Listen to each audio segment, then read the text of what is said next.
All right, welcome back to your daily read aloud, The Wild Robot. Last time we read, we had a lot of commotion. We dealt with the bears. All right, now what did the little bears do to Roz before Mama Bear could help? Zoe? They tackled her. They tackled her. They were fighting her and being really mean. Cadence, what ended up happening? Yeah, Thorn, the little boy cub, popped off her foot, went flying off the cliff, and then what happened to Thorn? Emma? They told him, and they flying by Bill Austin mountain. Yep. And then how did Roz get home? Because she was going to crawl, because she only has one foot now. The other stump won't really work. Eric? The mama bear carried her. Yep, she got a ride on a mama bear, which, I mean, terrifying, but if that would be safe, that'd be pretty fun. So Bright Bill and Roz rode home. There was basically a huge forest parade that followed them.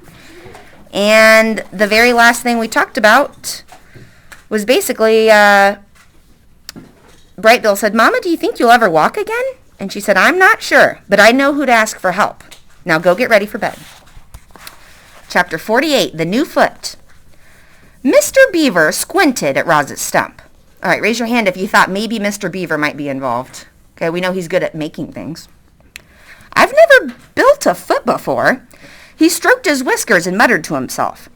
"There are really 3 problems to solve. The foot needs to grip the ground, and it needs to be durable. That means it'll last. And then there's the issue of fixing it to the leg. I might have to consult a few friends." "Will she ever walk again?" said Bright Bill. "What's that?" Mr. Beaver was lost in thought. "Oh, not to worry. You just sit back and leave everything to me. I love a challenge." Mr. Beaver plunked into the pond and returned a while later, rolling a large section of a tree trunk. "Say hello to your new foot," he said, slapping the wood with his tail. "Hello, new foot," said the robot. "That's the spirit. This beauty is from one of the hardest trees I ever chewed. I just need to make a few modifications." Mr. Beaver placed the piece of wood next to Roz. He squinted, repositioned the piece, and squinted some more. With his claws, he marked different spots on the wood. And then he put his big chompers to work. The beaver chewed and gnawed and carved up that piece of wood, turning it over and over in his paws. Chit-Chat looked down from a branch and chattered through the quiet moments. "This reminds me of the time I saw a fox catch a lizard by the tail, and somehow the lizard's tail fell off, and he got away, and later I saw that the lizard got a new tail, and now Roz is going to get a new foot, and everything will be fine." The wooden foot took shape, and before long Mr. Beaver was standing beside a beautiful carving that resembled a boot. He tried to slide it over Roz's stump, but the opening was too small. So he scraped out more wood until it was a perfect fit. "Very good," he said, spitting out a wood chip. "My friends should be arriving any minute, with the next few things we'll need." And there they are now. I'd like you all to meet Bumpkin, Lumpkin, and Rumpkin. But I call them the Fuzzy Bandits. 3 fat raccoons shuffled into the garden, dragging a tangle of vines behind them. "Good day," said Bumpkin. "Good day," said Lumpkin. "Good day," said Rumpkin. You might already know this, reader, but raccoons have very nimble hands. All right, if you have nimble hands, what does that mean? Quentin? Small. Okay, small, and what can they do well? Madeline? Like not break stuff?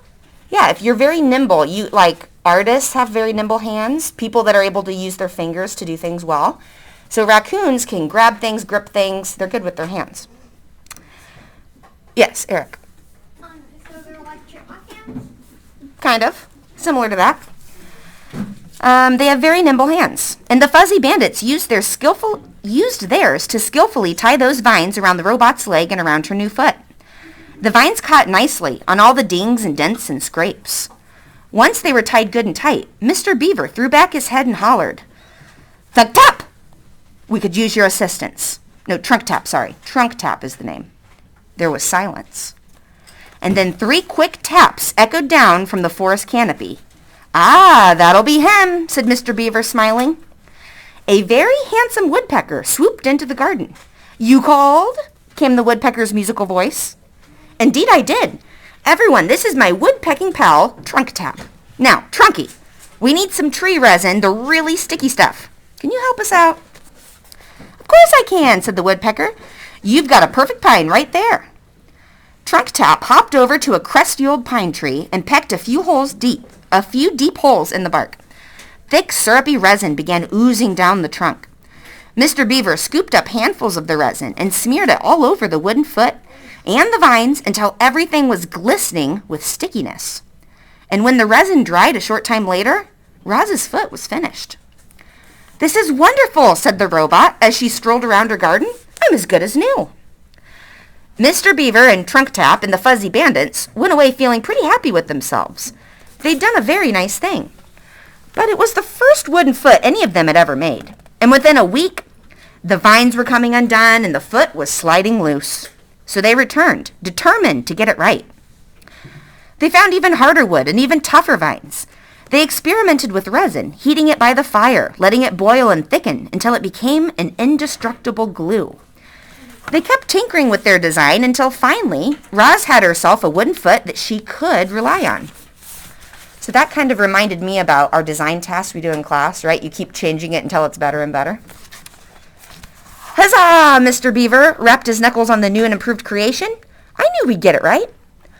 Roz moved slower than before and had a slight limp, but she was back to her old self again, and that was a relief to everyone, especially Bright Bill.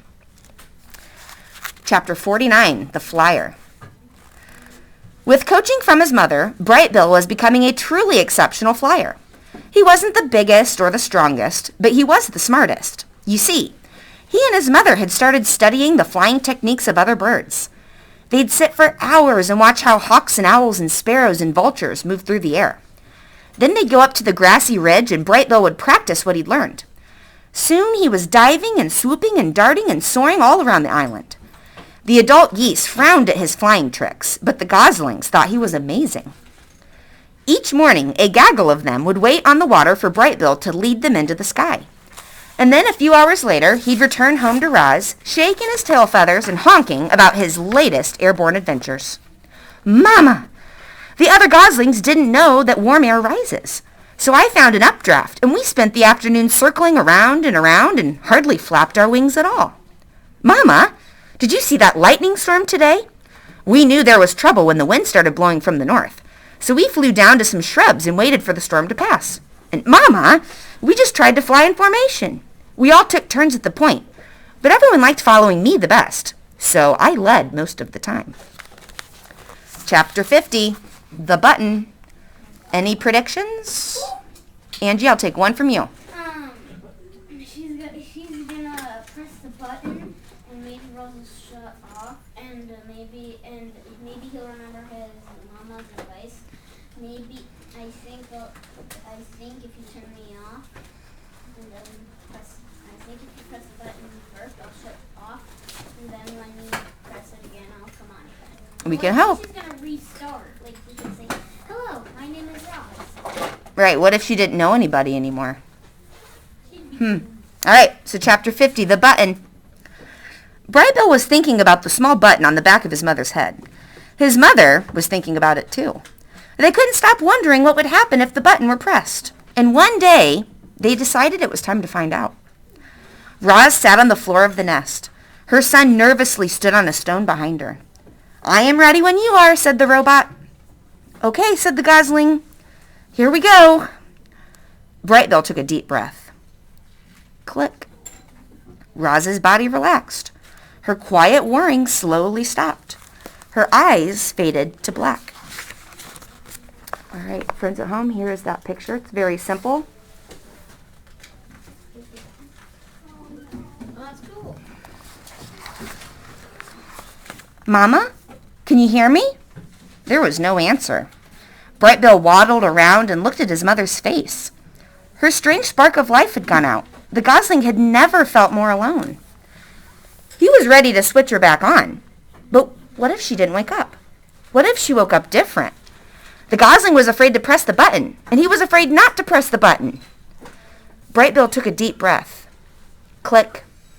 Roz's body tensed. Her quiet whirring slowly started. Her eyes began to glow. "Mama, can you hear me?" "Hello, I am Roz in Unit 7134, but you may call me Roz." The robot spoke those words automatically, in a language Bright Bill didn't understand. His little heart raced as his worst fears seemed to be coming true. But a moment later, her familiar voice returned, and the robot said in the language of the animals, Hello, son. How long was I out? It seemed like only an instant to me. You were out for a few minutes, said the gosling as he hugged his mother, but it seemed like forever to me. Whew, what a relief. All right, chapter 51, the autumn. The days were getting shorter. The air was getting crisper. And one morning, Roz walked out to find a layer of frost on the ground. Autumn had come to the island. The tree leaves, which had been green for the robot's entire life, turned yellow and orange and red. Then they let go of their branches and floated down to the ground. And the forest gradually filled with the sound of creatures scurrying through dead leaves.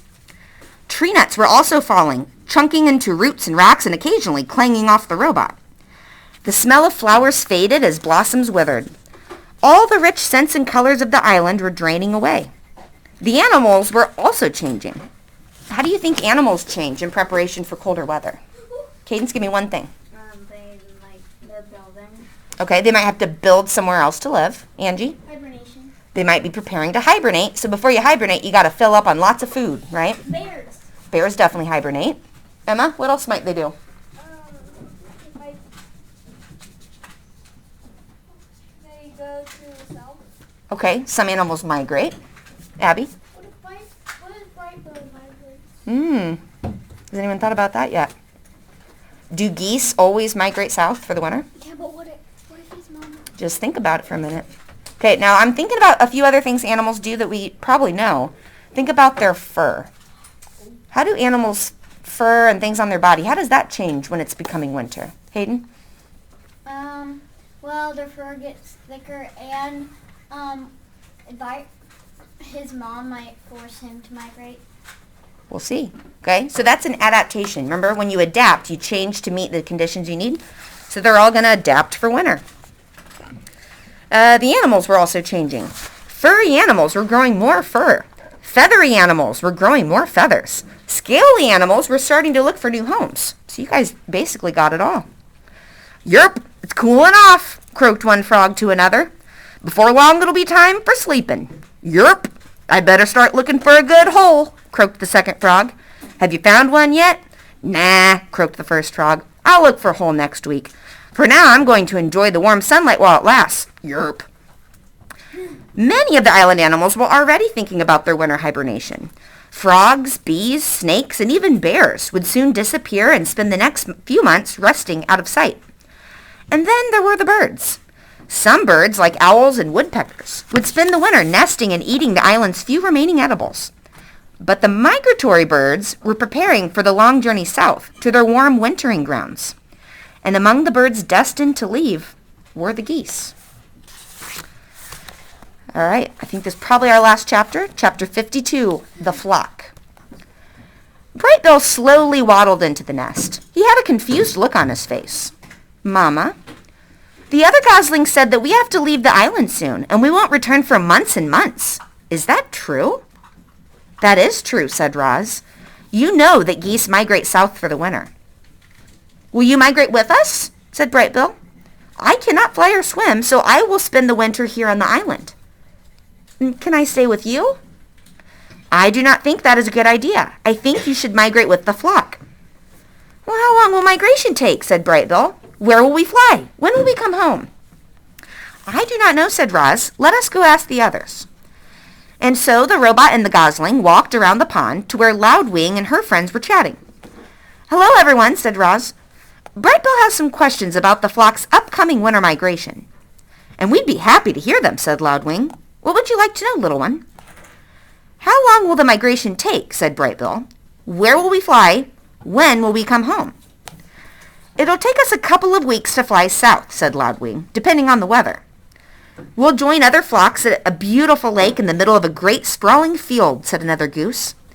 And we'll come back to the island after 4 or 5 months, said someone else, depending on the weather. As they walked back to the nest, Brightbill said to his mother, Lately, I've been feeling this strong urge to fly, not just around the pond or the island, but to go on a long flight, a journey. Those are your instincts, said the robot. All animals have instincts. They help you survive. Do you have instincts? Said the gosling. I do have instincts. They help me survive also. My instincts are definitely telling me to fly south for the winter, said Bright Bill. I just wish you could join us. I'm going to worry about you while I'm away. Do not worry. I will be fine, said Roz. How bad can winter be? All right, well, what are some things about winter that Roz probably doesn't understand? Abby? Snow. All right, think about the material she's made out of. If you let a metal item sit out in the rain or in the snow, what happens to it? Eric? It rots. It gets rusty, and after a while, it kind of falls apart. Angie?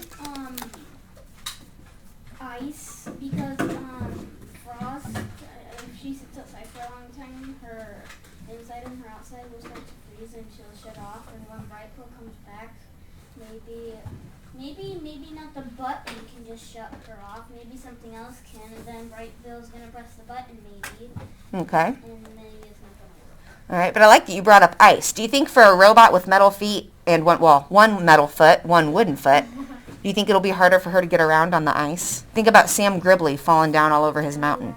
Okay. So, in deep snow, right? I hope that she can keep safe and warm in her little house, and we'll find out. So thank you at home for joining. We will see you tomorrow.